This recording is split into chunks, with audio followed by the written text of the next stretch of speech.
they would go file a claim, and then they realize they didn't have any wages in the last 18 months, so they would be monetarily ineligible. Entitlement to benefits, that's something where an individual deputy, such as myself, would have had to actually make a decision. One is the separation from employment, and whether it's through no fault of your own, and other remunerations, which would be vacation pay, severance, wages in lieu of notice, any accrued sick time.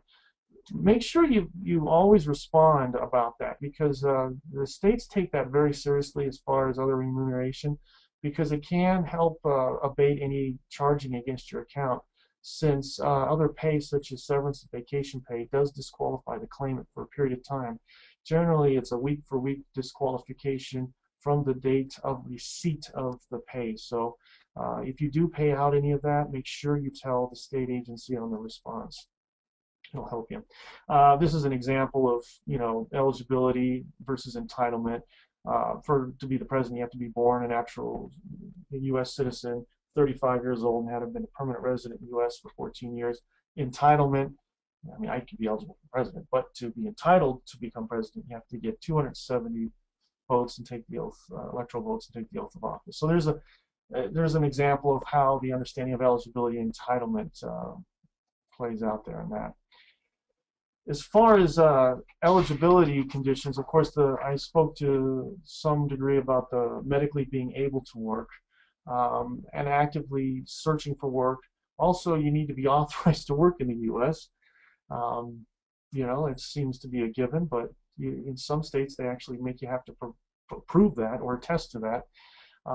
You have to file your claim forms on time.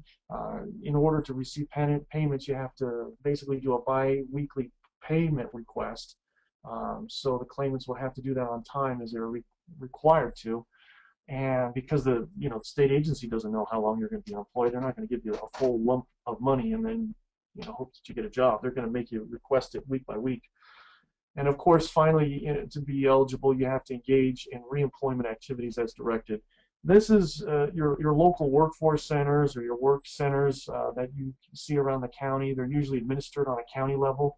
They receive their funding from the FUTA taxes, so that they can get funded from the federal government directly.